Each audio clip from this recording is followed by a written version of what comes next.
Chapter 42. They got up as usual, a couple days before Matt was scheduled to go back to Denver. After breakfast, they went to the barn and started the day's work. "Dad?" Alex called from the tack room. "Where is the salve?" She stepped out into the barn as she spoke. "Oh, I used the last of it a couple days ago. I meant to pick up more but forgot." "All right." She sighed. "I'll go get some." She went back into the little room. A few minutes later she came back out, a small piece of paper in one hand. "There are a couple things we're low on, so I'll get those too." She turned and looked at Matt. "You want to ride along?" Matt looked at Randy, then back to her. "I thought maybe I'd stay and help your dad. That way we'll get done faster and we'll have more time this afternoon." "Oh, that would be nice." She turned back to her father. "Is there anything else I should get?" "A couple bags of oats would be good, and your mother said something this morning about being almost out of chicken scratch, so grab a bag of that too." "No problem. I'll take off now, and I shouldn't be gone more than an hour and a half." "Be careful, we'll be here," Randy said. Alex kissed Matt's cheek, then went outside. A minute or so later, her truck started, and she left. Matt continued what he'd been doing. "You might have fooled her with that, but I've been around a while. What was it you wanted to talk to me about?" Randy didn't stop moving as he spoke. Matt's stomach churned.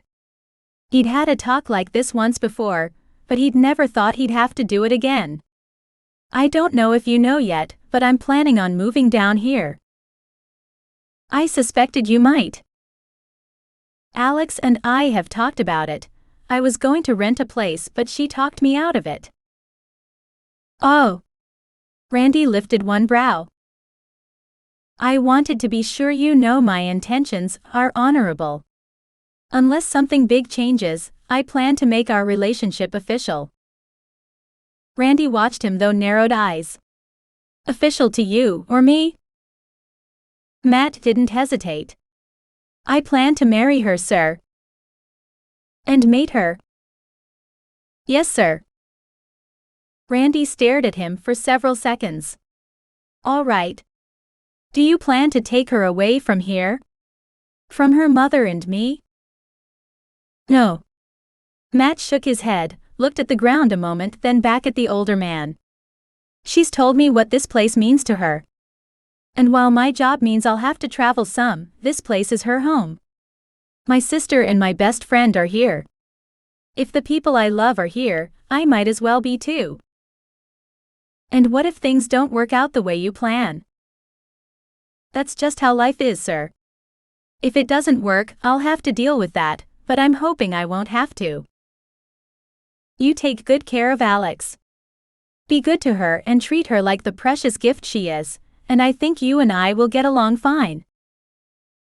Matt thought about all he'd lost and gave the other man a half smile. "I'm well aware of what a gift she is." He picked up a pitchfork and started spreading hay around a newly cleaned stall. "Well aware." The next morning Matt packed up what he had to have while he was in Denver, leaving most of the things he'd brought with him behind. Why take it to Denver only to haul it back again? "I wish you didn't have to go." Alex stood in the bathroom doorway of the bedroom, watching as he packed his razor and toothbrush. "Me too, baby." He kissed her as he passed her, on his way back into the bedroom.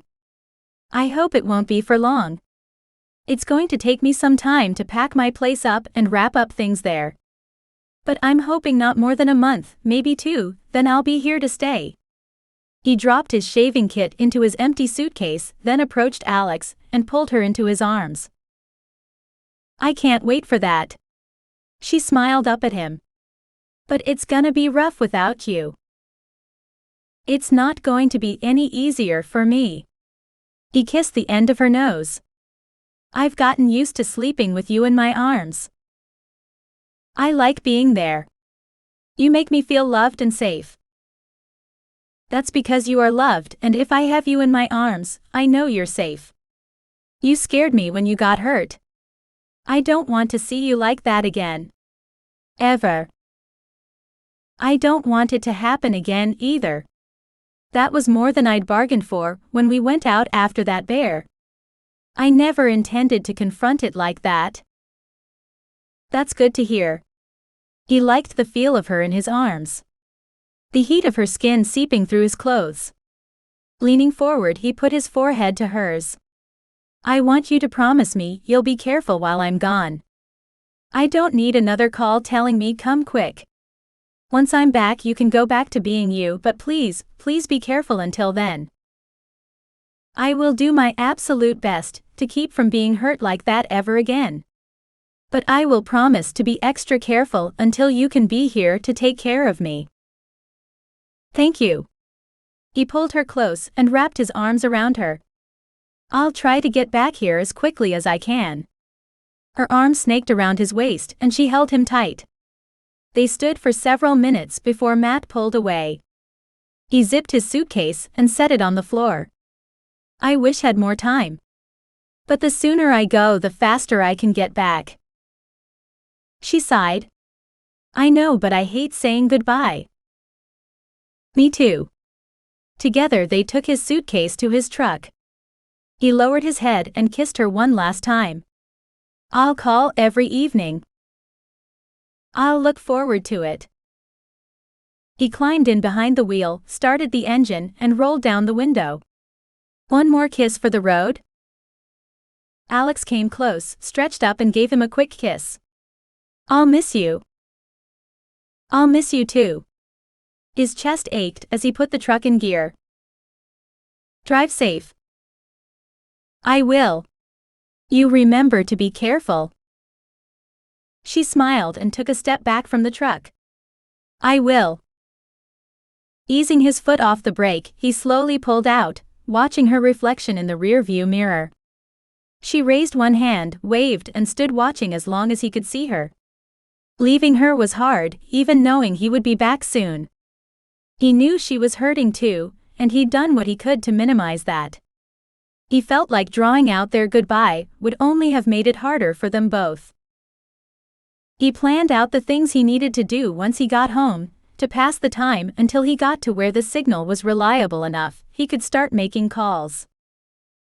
By 5 o'clock that evening, Matt had made it across the state line into Colorado. He'd also already set up a meeting with his called his business partner, and spoken with his realtor about renting out his condo. He still had several hours to go, but he felt good about what he'd accomplished while sitting behind the wheel. Maybe it wouldn't take him so long to get back to Alex. Thinking of her made his chest ache. It hadn't even been a full 7 hours since he left. Figuring what the hell, he dialed her number and waited. She picked up on the first ring. Matt? Where are you? Are you okay? I'm fine, baby. I just hit Colorado a little bit ago. What are you doing? Sitting here, wishing you hadn't left. I know, baby. Me too. He told her about his calls and how he'd set the wheels in motion to be ready to get back to her. They spent almost an hour talking about what they would do once he got back, until someone at the door called her away. The more he thought about being separated for a month or more, the less he liked it. He needed to get back sooner, for his own sanity. His mind started turning, trying to figure out what he could do to get back to her faster.